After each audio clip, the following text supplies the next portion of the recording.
Hello बच्चों, नमस्ते। कैसे हैं आप सब लोग? उम्मीद है शानदार, जिंदाबाद, जबरदस्त होंगे। दिल्ली पुलिस की भर्ती के लिए लगातार आपको पिछले 1 साल से लगातार गाइड किया है और आप लोगों का एक भरोसा भी है आरडब्ल्यूए पर कि दिल्ली पुलिस मतलब आरडब्ल्यूए।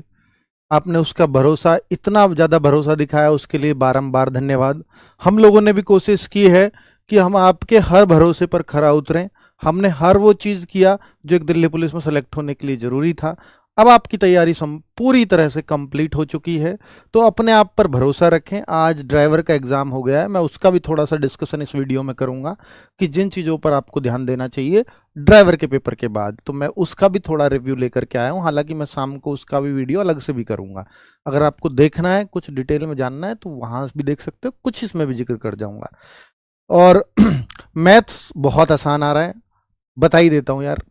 रीजनिंग एकदम आसान है, कोई ऐसा नहीं है आकृति वगैरह के क्वेश्चंस बहुत ज़्यादा आ गए हैं। और जीएस स्टैटिक का पोर्शन बहुत ज़्यादा है। करंट अफेयर्स से बहुत ताल्लुकात नहीं रखा है ड्राइवर में। दिल्ली पुलिस में ये डर है, पर अभी ये नहीं कह सकते कि करंट अफेयर्स उसमें होगा नहीं होगा, बहुत ज़्यादा होगा। पर स्टैटिक जिस तरह से दिल्ली पुलिस ड्राइवर में देखा है, तो स्टैटिक पोर्शन से खेल से क्वेश्चंस बहुत ज़्यादा देखने को मिले हैं। स्टैटिक पार्ट, करंट का खेल नहीं आया है, स्टैटिक पार्ट का खेल आया है, जो आप याद करते हो 1951-52 के खेलों के बारे में। आप याद करते हो आईपीएल का जो फर्स्ट संस्करण चला था, तो उस तरह से कुछ क्वेश्चंस पूछे गए हैं। तो स्टैटिक जीके का रोल काफ़ी ज़्यादा देखने को मिला है, मतलब लगभग आधी जीके 20 में से 20 क्वेश्चन आते हैं ड्राइवर में, उनमें लगभग 10 क्वेश्चन स्टैटिक जीके के मिले हैं, जो अभी फर्स्ट शिफ्ट का रिव्यू है। फिलहाल इतना आप समझ लीजिए। तो इसलिए स्टैटिक को अपना हमेशा मजबूत करके आप चले ही हैं, और हमने हमेशा बोला है कि दिल्ली पुलिस में भी स्टैटिक का रोल रहेगा बड़ा। अभी 18 तारीख को कैसा रहेगा वो तब पता चलेगा। बहुत सारे बच्चों को ये शक है कि मेरा 18 को है, मैं तो फंस जाऊंगा। भाई इस बार आपने चुनी है 18, और मैं दिल्ली एनसीआर का हाल बता दूं कि जो 18 चुनने वाले थे भाई साहब, वो स्लॉट फुल हो गए थे पहले 2-3 दिन में। 18 का स्लॉट ही नहीं मिला। वीडियो हमने बनाई थी कि 18 को चुनने वालों को फायदा होगा, तो उस वीडियो से फर्क पड़ा मैं तो ये नहीं जानता, लेकिन उस वीडियो के बाद 1-2 दिन बाद बच्चों ने सर्च किया, जिन्होंने बाद में देखी होगी, तो उनके बहुत मैसेजेस आए, सर 18 का स्लॉट नहीं मिल रहा है। तो भाई ठीक है, मैं तो समझता हूं कि जो बच्चा अपने आप को औसत से कम समझता है, एवरेज से कम समझता है, उनको 18 लेने में फायदा होगा, ये मेरा मानना था। ठीक है, चलिए, अभी स्लॉट बुक नहीं किए तो कर सकते हो। अभी आपको मैं स्लॉट भरना ही भूल गया कि मेरा एडमिट कार्ड आएगा, तो अभी भर सकते हो। अभी चल रहे हैं स्लॉट्स, आपको डेट आपकी चॉइस की मिल जाएगी। अब से 7 दिन बाद के बाद वाली डेट चुन सकते हो। मतलब ऐसा नहीं है कि जैसे आप कोई कहे कि मैं आज स्लॉट बुक करना है, मैं कल का कर सकता हूँ, नहीं, अब से 7 दिन बाद की डेट आप चुन पाओगे। देखिए, स्लॉट चेंज नहीं कर सकते हो। स्लॉट चेंज आ रहे हैं, ये मैं आपको बता देता हूं। बड़ा कंसर्न है उन बच्चों के लिए जिन लोगों ने ये सोच करके अपना रिजर्वेशन करा लिया कि मैंने अपना कानपुर चुना है और मेरा प्रयागराज आ गया। उस बच्चे के तो टिकट के पैसे गए, चलो कैंसिलेशन करके उसको कुछ मिल जाएगा, लेकिन प्रयागराज की उसकी कोई तैयारी नहीं थी। और उसको ये 2 दिन पहले पता चल रहा है कि मेरा कानपुर नहीं प्रयागराज, और कानपुर प्रयागराज में अंतर भी है, बहुत पास पास नहीं है। तो और एक गुरु, देखिए ये ज़्यादा दूर नहीं है, नोएडा। ऐसा तो किया है उन्होंने कि भाई उसको दूर डाल दिया, पर ऐसा नहीं है कि उसको 700 किलोमीटर या 500 किलोमीटर दूर भेज दिया। ऐसा मान सकते हैं कानपुर प्रयागराज एक बड़ा उदाहरण है। मैक्सिमम डिस्टेंस यही रही होगी, शायद 200 किलोमीटर तो होगा। मुझे अभी देखना है यार कानपुर और प्रयागराज के बीच की दूरी क्या है। तो नोएडा, और जैसे नोएडा बच्चों ने स्लॉट देखिए कंप्लीट किया है, और इसका जो सेंटर आया है इस बच्चे का, वो आया है हरियाणा गुरुग्राम। तो इन नोएडा और गुरुग्राम में मैं देखूं तो वैसे 1 घंटे की दूरी है, पर जाम वाम रहता है। मेट्रो से आप 1-1.5 घंटे में आराम से पहुंच जाओगे नोएडा और गुरुग्राम, तो ये बहुत अंतर नहीं है। ठीक है, क्योंकि ये हमारे पास का, इसलिए हमें इसका पता है। ये देखिए, एक बच्चे ने अपना स्लॉट बुक किया था प्रयागराज एग्जाम सिटी, और ये एप्लीकेशन एक्सेप्टेड भी हुआ था, और उसको मिला है कानपुर। तो हाँ, तो इस तरह से भाई ये चीजें तो हुई हैं, पर ये बहुत अंतर। देखिए, ये मैंने अपना स्लॉट कानपुर के लिए बुक किया था और प्रयागराज में दिया। ये प्रयागराज में आया है और कानपुर के लिए उसने बुक किया था अपना सेंटर। तो इतना चेंजेस तो उन्होंने डाल दिए हैं कि कोई पहले से सेटिंग ना कर ले कानपुर के सारे सेंटर से। तो ये एक उनका सुचितापूर्ण कराने का तरीका भी हो सकता है, या ये भी हो सकता है कानपुर में सारे स्लॉट्स फुल हो गए हों। ठीक है, तो वो कुछ भी तरीका हो सकता है, इतना आपको एडजस्ट करना ही पड़ेगा। इसमें अब आपका कुछ किया नहीं जा सकता। कोई कहे कि मुझे तो अब वही चाहिए, तो ये आपकी जिद हो सकती है, सॉल्यूशन नहीं। 200 किलोमीटर है कानपुर और प्रयागराज के बीच की दूरी, है ना। चलो अब कुछ जरूरी बातें जो आपको ध्यान देनी चाहिए। आपको याद होगा जब एडिक्विटी पर आया है टीसीएस से, तो एडिक्विटी ने 35 नियम जारी किए थे अपने। उन 35 नियमों को एक बार आपको पढ़ के जाना चाहिए। वो 35 नियम कहां मिलेंगे? मैंने वो 35 के 35 नियम जो आपके लिए जरूरी हैं उसका क्रक्स निकाल के एक वीडियो बनाई थी। एसएससी के नए नियम आप डाल दो यूट्यूब पर, उसमें आपको वो नियम मिल जाएंगे। वो वीडियो मेरी है, तो आप उनको एक बार प्लीज देख जाएं। वैसे मैं मोटा मोटा बता भी देता हूं, पर फिर भी आप उनको एक बार उस वीडियो को देख लेंगे तो आप थोड़ा सा सावधान रहेंगे।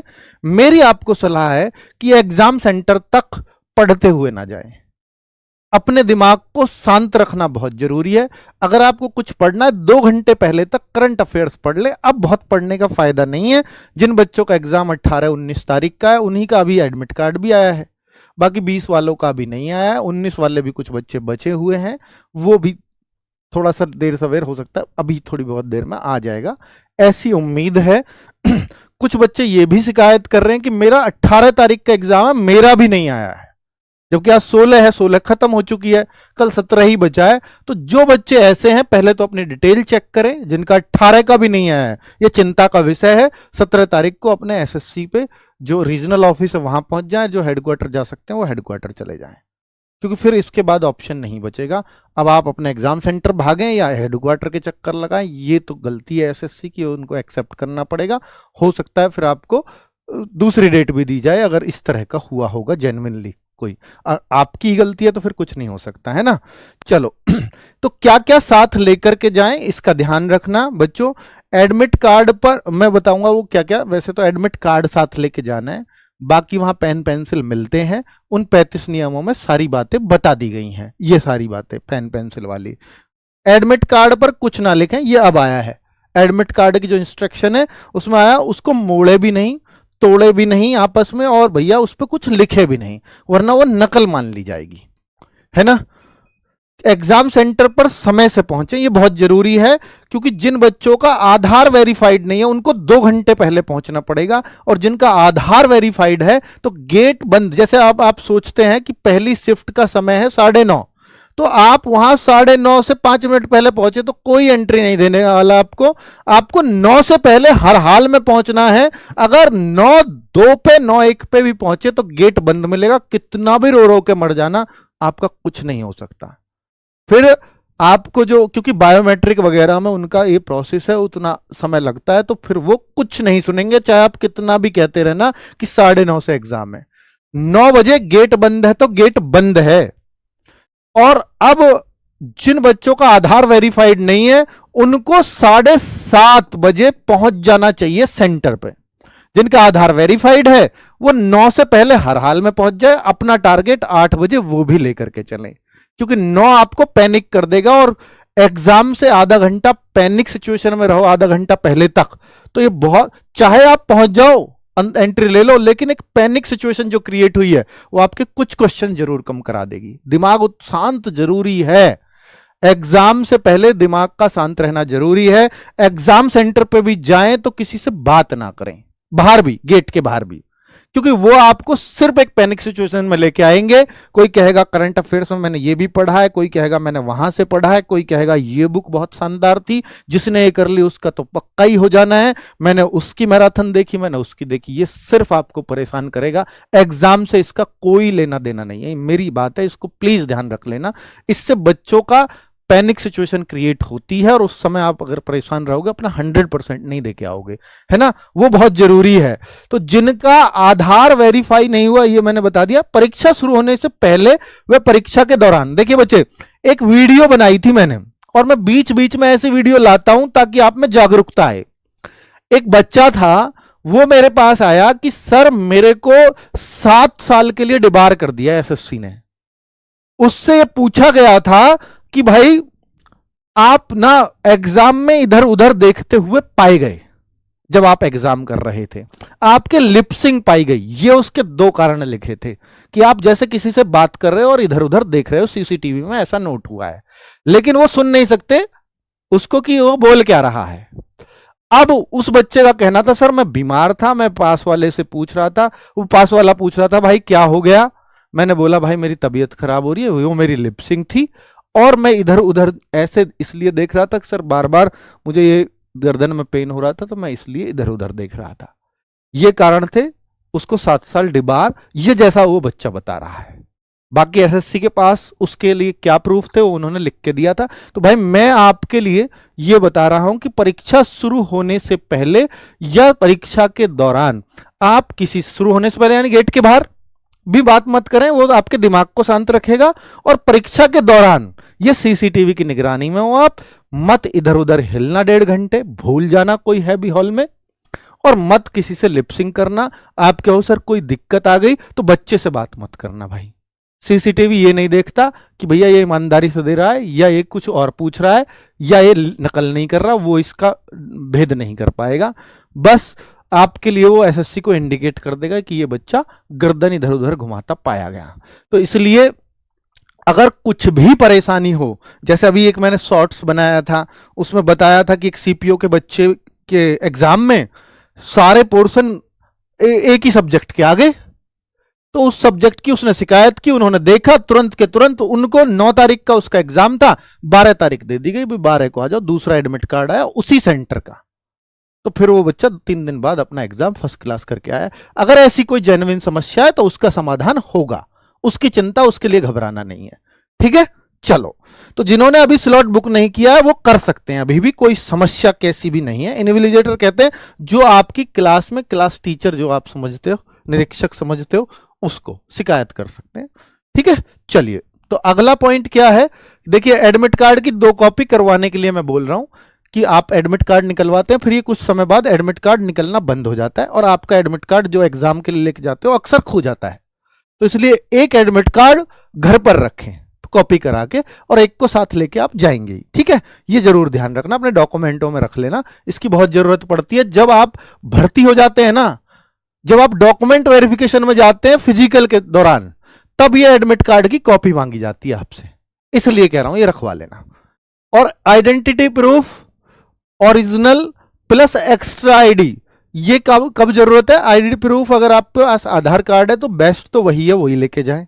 अगर आधार वेरीफाई नहीं है और वो आपके पास है भी नहीं तो 2 घंटे पहले पहुंचे, बाकी डीएल वो चल जाएगा, वो उन्हीं 35 नियमों में दिखा रखा है। ठीक है, और कुछ बच्चों का ऐसा होगा कि मेरा आधार कार्ड इसलिए नहीं ले जा सकता क्योंकि मेरे उसका डेट ऑफ बर्थ सही नहीं है, तो फिर डेट ऑफ बर्थ का प्रूफ ले जाए आधार कार्ड ही साथ, चाहे उस पर डिटेल थोड़ी बहुत गलत हो चल जाएगा, लेकिन डेट ऑफ बर्थ गलत है तो डेट ऑफ बर्थ के लिए 10th की मार्कशीट प्रूफ के रूप में ले जाएं ओरिजिनल, तो आपको कोई समस्या नहीं होगी। ठीक है, आधार पे डेट ऑफ बर्थ गलत है तो आप इसकी बिहाफ पे वो आपको परेशान नहीं करेंगे। अगर आपके पास सही प्रूफ है वो है आपका 10th की मार्कशीट। ये मैंने 2 पासपोर्ट साइज फोटो, ये सबको नहीं ले जाने भाई, किसी किसी के में कभी कभी एक फोटो की जरूरत पड़ जाती है, 2 ऐसे ही लिख दी हमारी टीम ने कि एक फोटो की कि एक लिखा हुआ अच्छा नहीं लगेगा इसलिए लिख दिए। तो कभी कभी उस फोटो की जरूरत पड़ जाती है कि आपका फोटो कई बार एडमिट कार्ड पे साफ नहीं आ रहा होता है, तो इसलिए साथ ले जाए, बस और कुछ नहीं है। आ रहा है साफ तो कोई समस्या नहीं है। ये मतलब 1% लोगों को भी नहीं आती है दिक्कत। स्टेशनरी रख सकते हो तो रख लेना, ये अच्छी बात है। स्टेशनरी ट्रांसपेरेंट पेन, अब देखिए वहां उन 35 नियमों को पढ़ लेना आप, उसमें मैंने जो वीडियो बनाई है उसमें देख लेना, पेन ले जाना है नहीं ले जाना है। ठीक है, और हो तो फिर वो आपका ट्रांसपेरेंट हो जिसमें कुछ ना दिखे। ठीक है, ब्लैक और ब्लू चलते हैं आपको पता ही है। बाकी उस ये 35 नियम जो ये वीडियो आप डाल देना एसएससी के नए नियम, आपको ये वीडियो मिल जाएगी। 25 मिनट के एक पॉइंट को डिस्कस किया है, इसको दुगनी स्पीड पे करके देख लेना, क्योंकि मैं मंदा बोलता ही हूँ, आपको पता ही है, धीरे धीरे धीरे धीरे, ताकि आपके दिमाग में बैठती चली जाए बात। भाई ये रहा उन बच्चों के लिए इंस्ट्रक्शंस जो साथी अभी अपना स्लॉट बुक नहीं किया है तो ये डेट दे रखी है, कांस्टेबल के बच्चे 30 दिसंबर तक भी अपना स्लॉट बुक कर सकते हैं, तो इसलिए घबराओ मत, अभी स्लॉट बुक कर लो जा करके, अभी कोई दिक्कत नहीं होगी किसी भी तरह की। ठीक है, वो इसने उसके बिना एडमिट कार्ड नहीं आएगा, स्लॉट बुक आप 30 तारीख तक कर सकते हो। तो भाई ये कुछ जरूरी इंस्ट्रक्शंस थे। मैं फिर अंत में ये कहूंगा कि मेरे भाई आपके लिए सबसे ज्यादा जरूरी है आपका एग्जाम अच्छा हो, ये सब तो उसके पूरक हैं। एग्जाम अच्छा कैसे होगा? क्या अब बहुत पढ़ने से होगा? नहीं, अब बहुत पढ़ने से तो नहीं होना, बस ये है कि अगर आप कुछ अब कर रहे हैं, करना ही चाहते हैं, तो रिवीजन कर लें, थोड़ा देख लें ड्राइवर में क्या आ रहा है, ये सब आप रिव्यू के चक्कर में बहुत ना पढ़ें। जो मोटा मोटा रिव्यू था वो मैंने दे दिया, मैथ रीजनिंग में इसमें दम नहीं आया है। ज़्यादातर क्वेश्चन परसेंटेज, प्रॉफिट लॉस और रेशो प्रोपोर्शन से ही आए हैं और SICI, ठीक है, इनसे ही क्वेश्चन देखने को मिला है। और अगर मैं रीजनिंग की बात करूं तो रीजनिंग में सच कोई प्रॉब्लम नहीं है। जीके में स्टैटिक जीके का रोल थोड़ा सा बड़ा हो गया है, मतलब ड्राइवर में तो है, बाकी अब कांस्टेबल में होगा नहीं होगा ये 18 तारीख को आपको पता चल जाएगा। इतना आइडिया मैं उसका भी दे दूंगा क्योंकि क्वेश्चन मैं नहीं बता सकता as per the restrictions of SSC। तो भाई कुल मिलाकर के मैं आपसे इतना बोलूंगा कि अब पढ़ना बंद कर दें। हम स्पेशल मॉक तो आपके लिए चलाएंगे, जो बच्चे बाद में हैं भाई 18 तारीख वाले तो टेस्ट ही दियाएंगे, उनका लिए तो यही मतलब के हैं। तो स्पेशल मॉक 18 से आपके स्टार्ट हो जाएंगे, 18 दिसंबर से, ठीक है। ये स्पेशल मॉक आपको 31 दिसंबर तक मिलते रहेंगे, ये चलेंगे। ये मॉक नहीं है, सॉरी, स्पेशल प्रैक्टिस सेट कहूंगा मैं, स्पेशल प्रैक्टिस सेट्स। अब स्पेशल मॉक की बात करें, ये कौन सा होगा?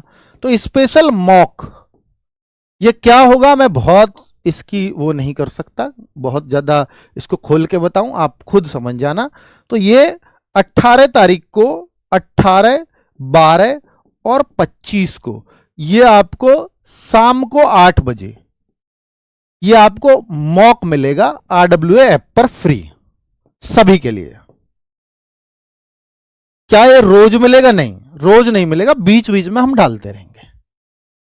तो मेरा आपसे इतना ही कहना है कि भाई अगर आप ये कर लेते हैं तो ठीक है, नहीं करते हैं तो फिर आपकी मर्जी है, ठीक है भाई। तो ये मुझे कुछ संदेश, ये कुछ जानकारियां आप तक पहुंचानी थी।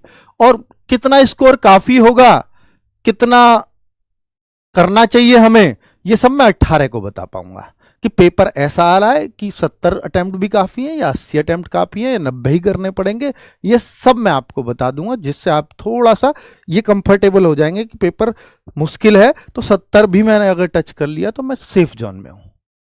ऐसा मैं एक आइडिया आपको दे दूंगा, इतना ही मैं कर सकता हूं, इससे ज्यादा कुछ नहीं हेल्प कर पाऊंगा। बाकी एक बेस्ट विशेष देने आपसे फिर कल मुलाकात होगी पूरी टीम के साथ, ठीक है। थैंक यू वेरी मच, नमस्ते।